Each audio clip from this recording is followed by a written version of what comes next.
This is Aishu. Welcomes to Yoga bytes. இன்னைக்கு நம்ம கர்மயோகானா என்னன்னு சொல்லி பார்க்கலாம். இந்த கர்மயோகா நம்ம ஒரு குட்டி லிட்டில் ஸ்டோரியோட ஸ்டார்ட் பண்ணலாம். என்ன ஸ்டோரினா, ஒரு ஊரில் ஒரு விவசாயி இருந்தார். அவர் பேர் வந்து ஆதி. அந்த விவசாயிக்கு வந்து தினமும் உழைக்கிறாரு. ராத்திரி பகலாக உழைச்சி உழைச்சி நிறைய காசு எல்லாமே அவருக்கு இருக்குது. பட் ஆனால் அவர் மனசுக்குள்ளே நமக்கு மனசில் ஒரு நிம்மதி, ஒரு ஹாப்பினஸ்ஸே இல்லையேன்னு சொல்லி ரொம்ப யோசிச்சுக்கிட்டே இருக்காரு. அப்படி யோசிச்சுக்கிட்டே இருக்கும்போது ஒரு லைஃப் ஏன் இவ்வளோ கஷ்டமாக போகுது நமக்கு, நம்ம உழைக்கிறோம், அவங்கக்கிட்ட காசு இருக்குது, ஆனால் அந்த ஹாப்பினஸ் இல்லையேன்ட்டு யோசிக்கிறப்போ ஒரு டைம் ஒரு மகானை மீட் பண்ணுறாரு இந்த ஒரு ஜர்னலில். அந்த மகான் வந்து மரத்தடிக்கையில் உட்காந்து அமைதியாக தியானம் பண்ணிகிட்டு இருக்காரு.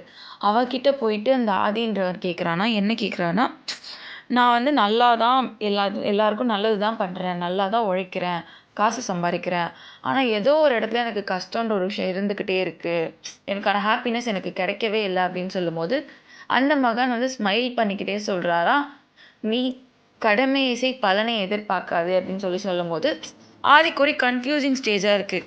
என்னடா சொல்ல வராரு அப்படின்னு சொல்லிட்டு அப்போ வந்து அந்த மகான் வந்து சொல்கிறாராம், இதுதான் கர்மயோகா, நீ கடமையை செஞ்சுட்டு பலனை விடு.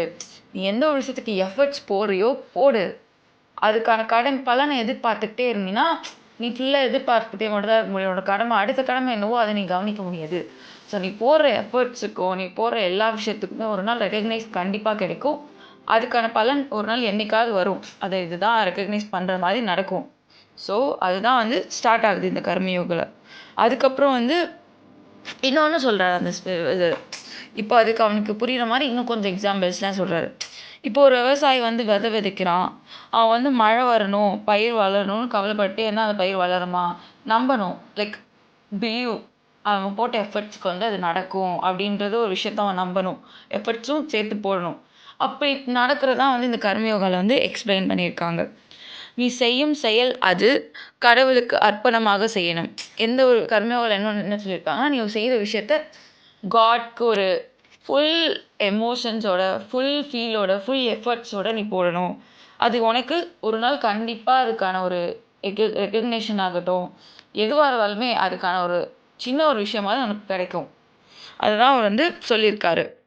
அதே மாதிரி அந்த நிமிஷத்துலேருந்து அவனுக்கு ஒரு அண்டர்ஸ்டாண்டிங் வர ஆரம்பிச்சிச்சு. அதுக்கப்புறம் வந்து டெய்லியும் அவனுக்கான வேலையை ஹாப்பினஸோடு செய்கிறான். எந்த ஒரு எதிர்பார்ப்பும் இல்லாமல் ரொம்ப க்யூட்டாக அழகாக அவன் ஒர்க்கை அவன் கரெக்டாக பார்த்துட்டு வரான். அவன் வந்து அதுக்கப்புறம் ரொம்ப ஹாப்பினஸ்ஸாக இருக்கான். அவனுக்கு ஹெல்ப் பண்ணுறவங்களுக்கு ஹெல்ப் பண்ணால் தெரியும், பண்ணலனாலும் ஃபீல் பண்ண மாட்டான். அவனுக்கு புகழ் வந்தாலும் அவன் ரொம்ப காமாக எடுத்துகிட்டு இருக்கான். ஃபீலிங்ஸ் வந்தாலும் அதை ரொம்ப கூலாக ஹேண்டில் பண்ண ஆரம்பிச்சிட்டான். ஸோ அதுதான் வந்து அப்புறம் அவனுக்கு யாராவது அவன் தேங்க் பண்ணுறான். பட் அந்த தேங்க் அவனுக்கு வரணும் அப்படின்ற ஒரு எதிர்பார்ப்பு இல்லாமல் ரொம்ப க்யூட்டாக போயிட்டுருக்கான் அவன் லைஃப் ஸ்டைல். அது மாதிரி நம்மளோட லைஃப் ஸ்டைலையும் நம்ம இதை கொஞ்சம் ஃபாலோ பண்ணோன்னா நம்மளும் ஹாப்பினஸ்ஸாக இருப்போம் அப்படின்றத கர்மயோகாவில் சொல்லியிருக்காங்க. இதெல்லாம் விட நம்மளோட சந்தோஷம் வெளியில் இல்லை, நீ என்ன விஷயம் செய்கிறியோ அதில் தான் இருக்குது உன்னோட ஹாப்பினஸ்ன்றதை வந்து அந்த இடத்துல அந்த ஆதி புரிஞ்சுக்கிறான் அந்த எக்ஸ்ப்ளனேஷன்னால். இதுதான் வந்து நம்ம எவ்வளோ ஒர்க் இருந்தாலும் சரி, எவ்வளோ ஒர்க் போட்டு பண்ணாலுமே சில விஷயம்லாம் வந்து இப்படி தான் இருக்குன்னா அந்த டைமுக்கு அது அப்படி தான் மூவ் ஆகணும். அதுக்கான எஃபோர்ட்ஸும் அதுக்கான ஒரு சில விஷயத்தையும் நீங்கள் போடும்போது தான் வந்து அந்த இடத்துக்கான ரெக்கக்னேஷன் கிடைக்கும். ஆனால் கிடைக்கும், பொறுமையாக கிடைக்கும். ஸோ இதை தான் வந்து சொல்லியிருக்காங்க. அடுத்து பார்த்தோம்னா நம்ம இன்னொரு எக்ஸாம்பிள் சொல்லியிருக்காங்க. அதான் ஒவ்வொரு விஷயத்துலையுமே ஒரு தாய் வந்து ஒரு குழந்தைய வளர்க்குறதும் ஒரு கடமை தான், இந்த கர்மயோகா தான். ஒரு தொழிலாளி வந்து நேர்மையாக உழைக்கிறதும் கர்மயோகா தான். அதே மாதிரி ஒரு பையன் ஸ்கூலில் படிக்கிறதும் கர்மயோகா தான். அவன் வந்து அவனோட பாடத்தை படித்து முடிக்கிறான்றது கர்மயோகா தான். இந்த மூணுத்துலேயுமே அவங்க பின்னாடி வந்து செய்வாங்களா செய்ய மாட்டாங்களான்றதை யோசித்து பண்ணலை. பட் அந்த நேரத்தில் அவங்க அதை பண்ணால் அந்த விஷயம் வந்து கரெக்டாக ஃபில்ஃபில் ஆகி முடியும். நம்ம ஒரு பையன் ஒரு ஸ்டேஜுக்கு போயிடுவான். அந்த அந்த விவசாயியோட மைண்டில் நம்ம உழைச்சா நம்ம ஃபேமிலியை வந்து ரன் பண்ணலாம், பத்திரமா பார்த்துக்கலாம் அப்படின்ற ஒரு மைண்ட் செட் இருக்கும்.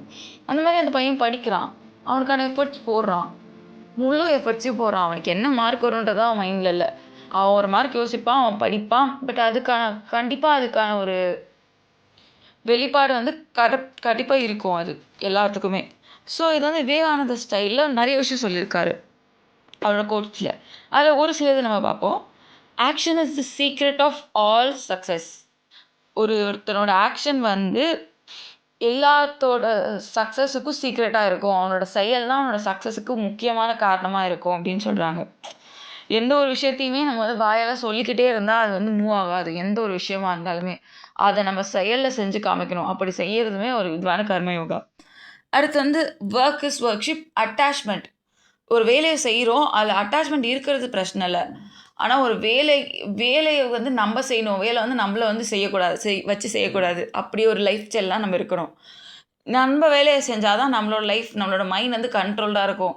வேலை நம்மளை வச்சு செஞ்சிச்சுன்னா லைஃப் ரொம்ப வந்து ட்ராஜடியாக போயிட்டுருக்கும். ஸோ அதனால அதில் மட்டும் கொஞ்சம் கான்சன்ட்ரேட் பண்ணி பண்ணுங்கள் எந்த ஒரு விஷயத்தையுமே. அதுக்கப்புறம் வந்து இந்த கர்மயோகானா என்னம்மா, இந்த மாதிரி காட்டில் போய் மலையில் போய் பண்ணுறதா? அப்படி கிடையாது. போயிட்டு முனிவராக உட்காந்ததா கிடையாது.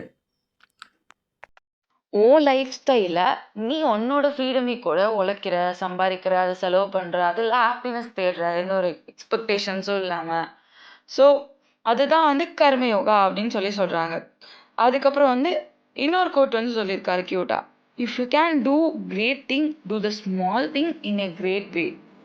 ஓகே, அதாவது என்னன்னா, எந்த ஒரு எந்த ஒரு வேலையுமே நீ முழு மனசோட செய்யணும். அதில் வந்து அகந்தை இல்லாமலும் ஒரு விஷயத்த வந்து நீங்கள் செய்யணும். அகந்தை பற்று இல்லாமல் செஞ்சாதான் ஒரு விஷயத்து மேலே ரொம்ப அந்த மாதிரி இல்லாமல் செஞ்சால் you can succeed your life அப்படின்னு சொல்லியிருக்காரு. கர்மானா ஃப்ரீடம், பலன். யோகானா அந்த மனிதன் வந்து எந்த விஷயத்தையும் வந்து எதிர்பார்க்காம இருந்தால் தான் அவனோட அடிமைத்தனம் இல்லாமல் இருக்கும். இல்லைனா அவன் யார்கிட்டயாவது ஒருத்தர்கிட்ட ப்ளேம் ஆகிக்கிட்டோ அடிமைப்பட்டுக்கிட்டோ அப்படி தான் இருப்பான். ஸோ இதை நம்ம சேஞ்ச் பண்ணிக்கணும்.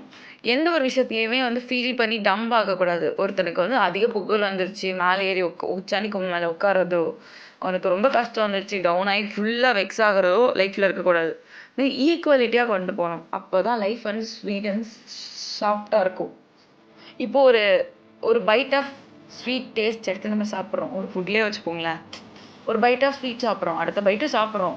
ஒரு ஃபுல் ஸ்வீட்டை சாப்பிட்டு முடிக்கும் போது தெக்கட்ட ஆரம்பிச்சிடும் எந்த ஒரு விஷயமுமே.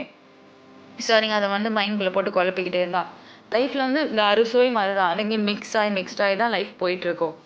ஸோ அதில் ஒரு டைம் காரம் வரும், ஒரு டைம் கசப்பு வரும், ஒரு டைம் இனிப்பு, தோர்ப்பு, மிக்ஸ்டாகி தான் வரும். அது எல்லாமே பேலன்ஸ் பண்ணி நம்ம கொண்டு போகிறது தான் வந்து லைஃப் ஸ்டைல் ஆஃப் கர்மயோகா. அதனால் என்ன சொல்கிறேன்னா, அரைஸ் அவைக் ஸ்டாப் அட்டில் த கோல். இழுத்திரு விழிச்சிரு, உன் இலக்கை அடையும் வரை நிறுத்தாதே. இது சுவாமி விவேகானந்தா அவர்கள். தேங்க்யூ ஃபார் வாட்சிங் த வீடியோ. நெக்ஸ்ட் நம்ம பக்தி யோகா பற்றி நெக்ஸ்ட் வீடியோவில் பார்க்கலாம். Stay tuned. டாடா.